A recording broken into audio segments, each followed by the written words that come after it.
Godwin John ministries வழங்கும் தினம் ஒரு சத்திய வார்த்தை. இந்த ஆடியோ நிகழ்ச்சிக்கு உங்களை அன்புடன் வரவேற்கிறோம்.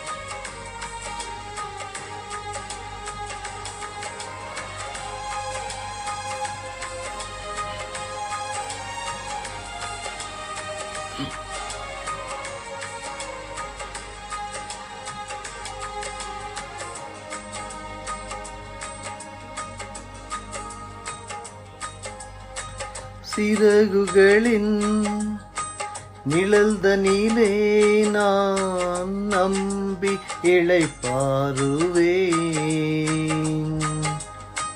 நீர்த்துணையாய் இருப்பதனால் நான் என்றும் இளைப்பாறுவேன்.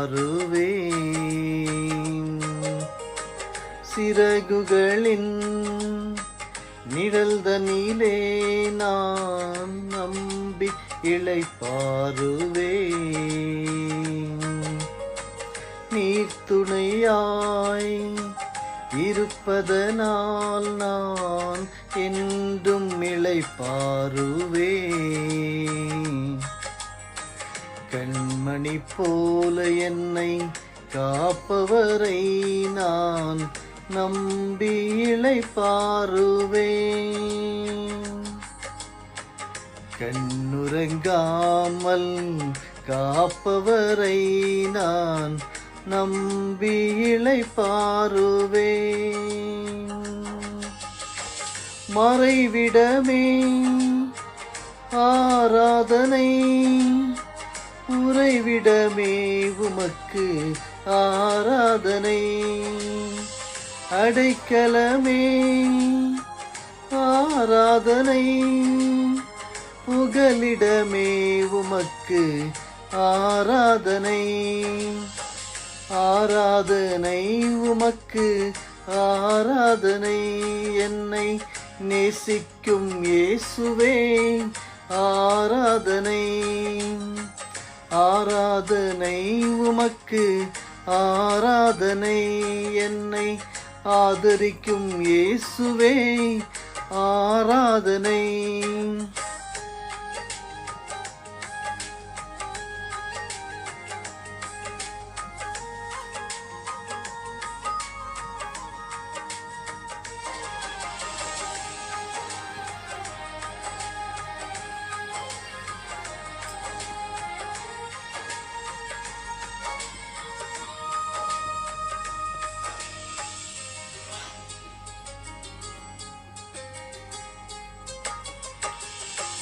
பக்கத்தில் 1000 பேர் விழுந்தாலும் என்னை அணுகாமல் காப்பவரே.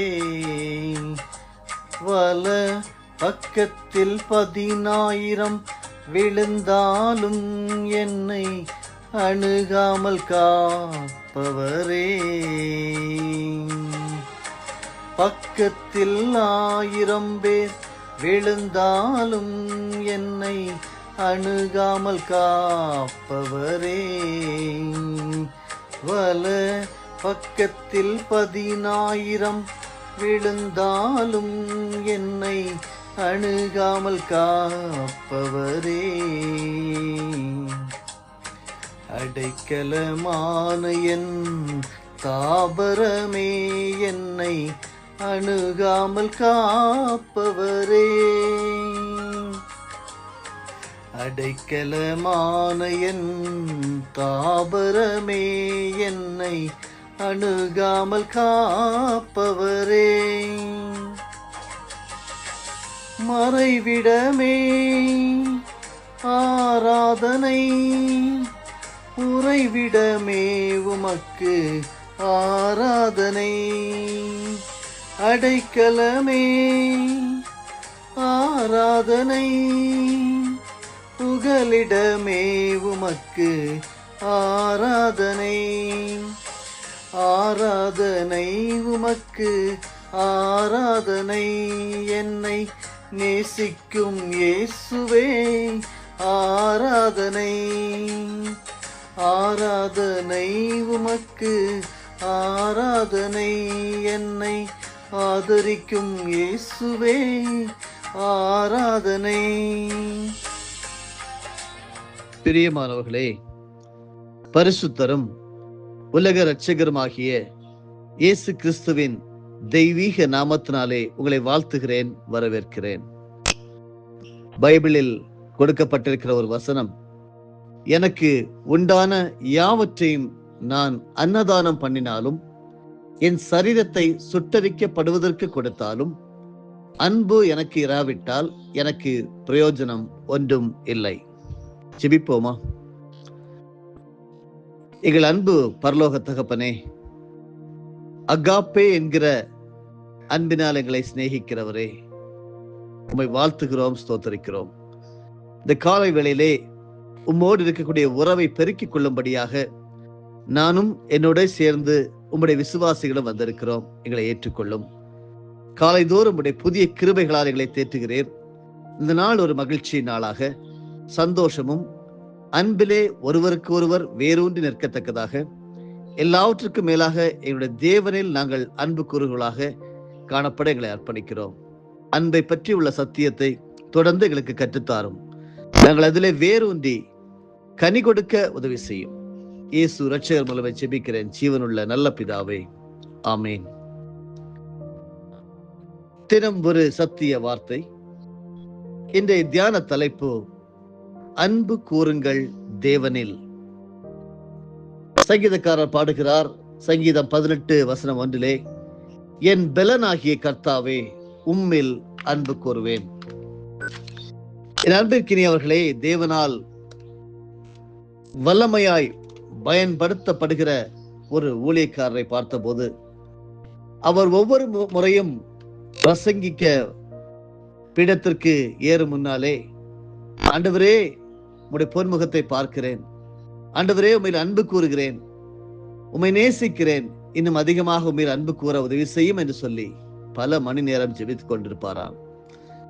ஜெப இறுதியிலே கிறிஸ்துவனுடைய அன்பை அவரை மூடுமாம். கிறிஸ்துவின் மனதுருக்கம் அவர் மேல் கடந்து வரும்.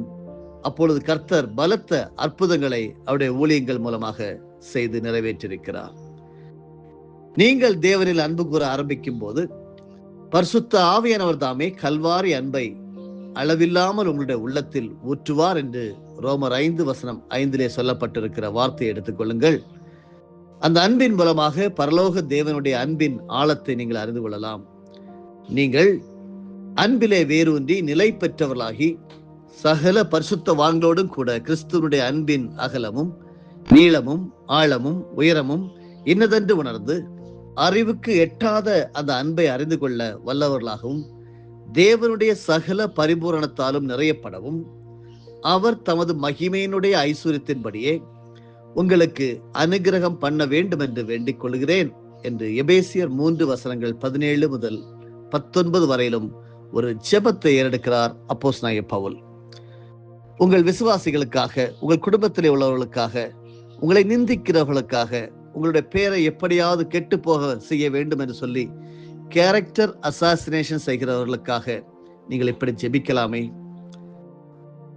ஒரு இலங்கை தேசத்திலே ஒரு வாலிபன் தன்னுடைய வாழ்க்கை போராட்டங்களை எல்லாம் ஒரு ஊழியக்காரோடு விவரித்துக் கொண்டிருந்திருக்கிறான். அவன் சொல்லிக்கொண்டே இருக்கும் போது பரிசுத்த ஆவியானவர் குறுக்கிட்டு அந்த ஊழியக்காரோடு, பரிசுத்த ஆவியானவர் சொல்லுகிறார், நான் இந்த வாலிபனுக்கு எவ்வளவு உதவி செய்ய விரும்பினாலும் அவன் என்னிடத்தில் அன்பு கூறுவதில்லை, என் சமூகத்திற்கு வந்து காத்திருப்பதில்லை என்று சொன்னார். அந்த ஊழியக்காரர் அவனிடம் ஆண்டவருடைய சுவாபமான அன்புக்காக இயங்குகிற உள்ளத்தை விவரித்த போது, இனி நான் கர்த்தரில் அன்பு கூற போகிறேன் என்று தெரிவித்தானாம். அன்பு கூறுகிறவர்களால் தான் அதிகாலையில் எழுந்து ஜெபிக்க முடியும். உங்களுடைய உறவினர்கள் அதிகாலை 3 மணிக்கு விமானத்தில் ஏர்போர்ட் வருகிறார்கள் என்றால் நீங்கள் அவர்களுக்காக அதிகாலை 2 மணிக்கே விமான நிலையத்தில் போய் காத்திருப்பீர்கள். ராஜாதி ராஜா, கர்த்தாதி கர்த்தா ஆசீர்வாதங்களோடு அதிகாலையில் வரும்போது, புது கிருபையால் உங்களை நிரப்ப வாஞ்சையாய் வரும்போது நீங்கள் எழுந்து அவரை சந்திப்பது கடினமான காரியமாக இருக்காது. கர்த்தர் கொடுத்த 10 கட்டளைகளிலே பிரதானமான கட்டளை தான் என்ன?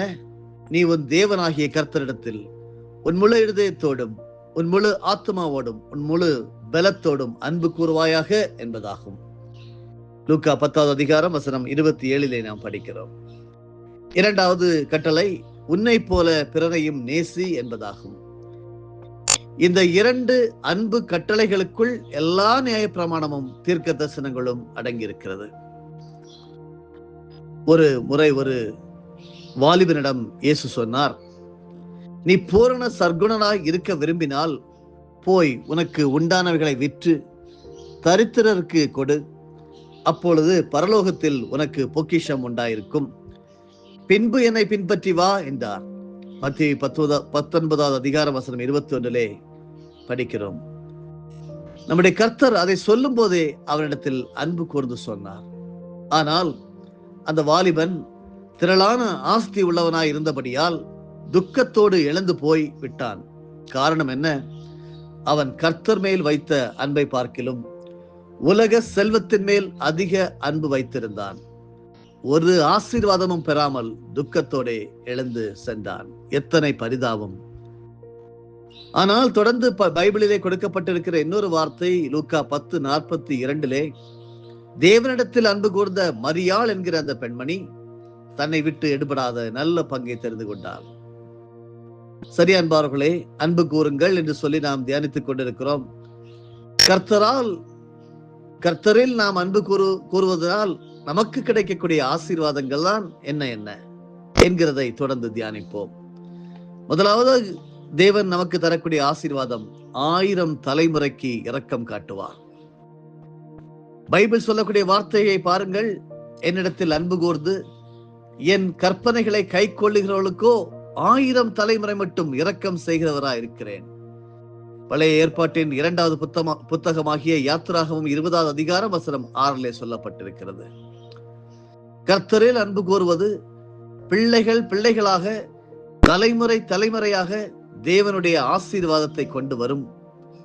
1000 தலைமுறைக்கு கர்த்தர் அவர்களுக்கு இரக்கம் செய்வாராம். ஆபிரகாம் முதல் இயேசு கிறிஸ்து வரை 2000 வருடத்தில் மொத்தமே 42 தலைமுறைகள் தான் வந்திருக்கின்றன.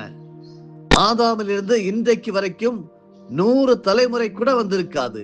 நம்முடைய கர்த்தரை பாருங்கள், 1000 தலைமுறைக்கு இரக்கம் செய்வாரானால் அவரது அன்பு எவ்வளவு பெரியது! அருமையானவர்களே, கேட்டுக்கொண்டிருக்கிறீர்களா? சிந்திக்கிறீர்களா? ஆபிரகாம் என்பவர் தேவனில் அன்பு கூர்ந்தார். கர்த்தருடைய சிநேகிதன் என்று அழைக்கப்பட்டதாக 3 முறை பரிசுத்த வேதாகமத்திலே வாசிக்கிறோம். அன்பு கூர்ந்த அவருடைய தலைமுறையை வானத்தின் நட்சத்திரங்களைப் போலவும் கடற்கரை மணலைப் போலவும் பூமியின் தூளை போலவும் ஆசீர்வதிக்க தேவன் சித்தமானார். இன்றைக்கும் ஆபிரகாமின் சந்ததியாரான இஸ்ரவேலரை போல அறிவும் ஞானமும் மிகுந்தவர்கள் வேறு ஒருவரும் இல்லை இந்த உலகத்திலே.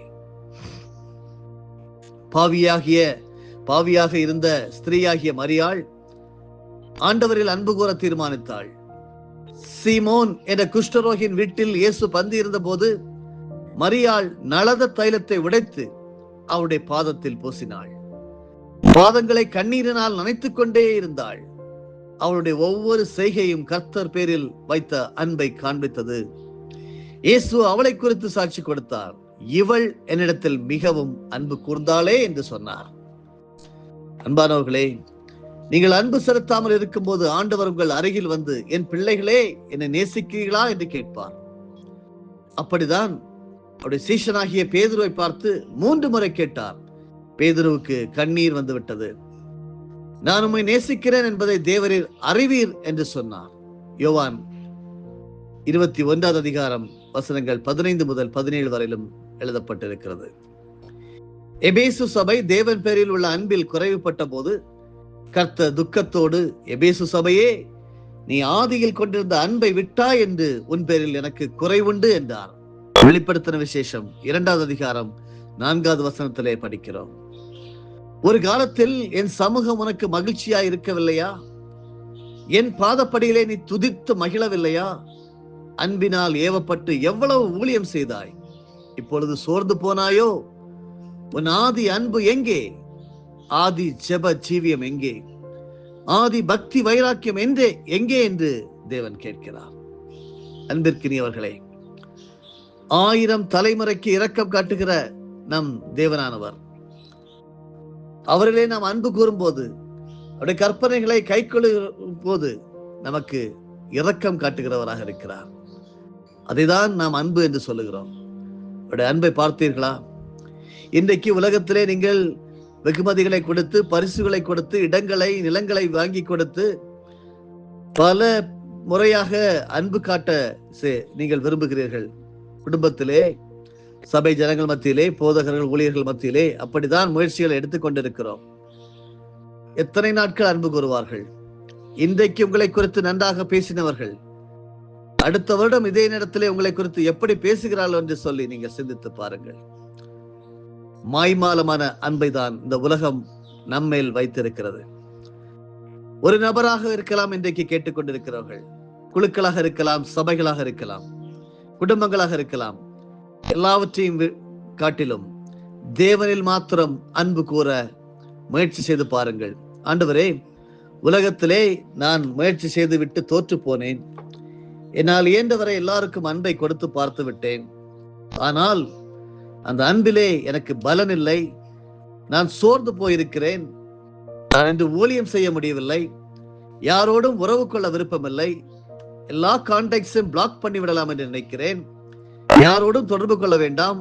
குடும்பங்களுக்கு செல்ல வேண்டாம். சபைக்கு கூட செல்ல வேண்டாம். விசுவாசிகள் கூட அன்பிலே தோற்று போனவர்கள் என்றெல்லாம் ஏங்கி நிற்கின்ற வாலிபனே, வாலிப சகோதரியே, முதியோரே, சிறு பிள்ளையே, அப்படி நீங்கள் கேட்டுக்கொண்டிருப்பீர்களானால் ஒரு முறை இந்த மரியாள் செய்தது போல நீங்கள் இயேசு கிறிஸ்து மேலே அன்பு செலுத்தி பாருங்கள்.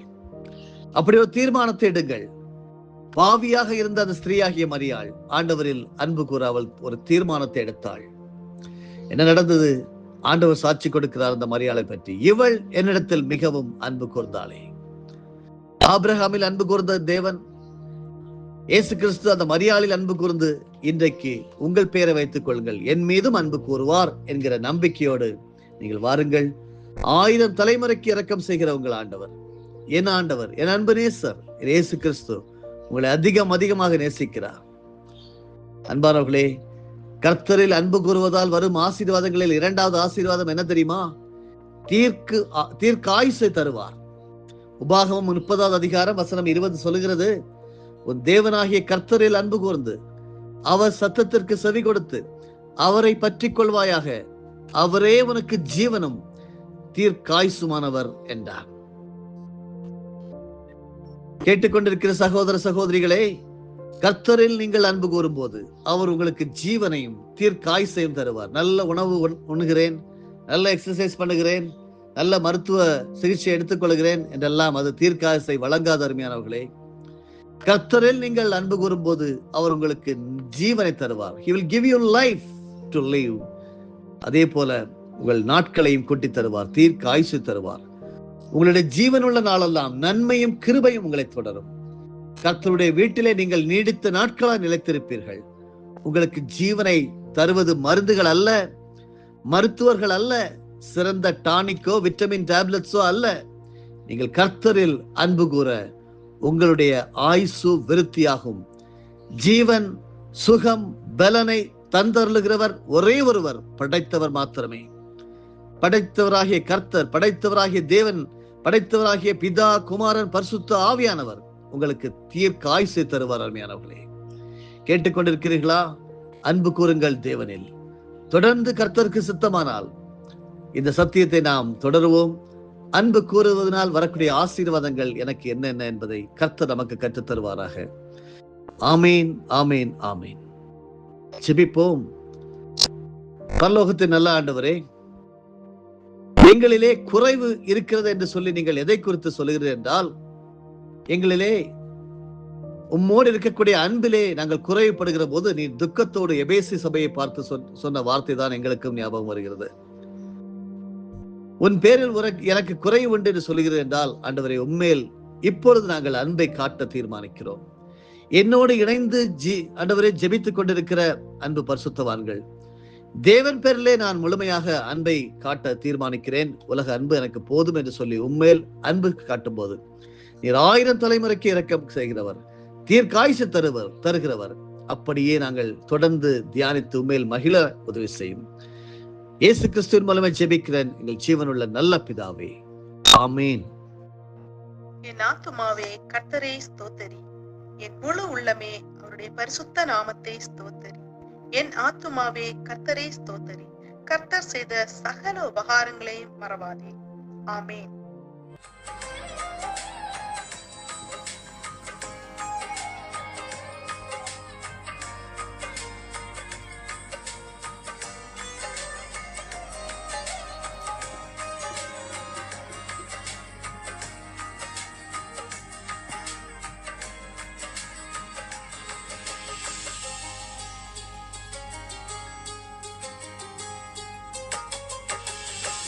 இச்சகம் பேசிடும் நாவுகள் முன்னிலே என்னை காப்பவரே,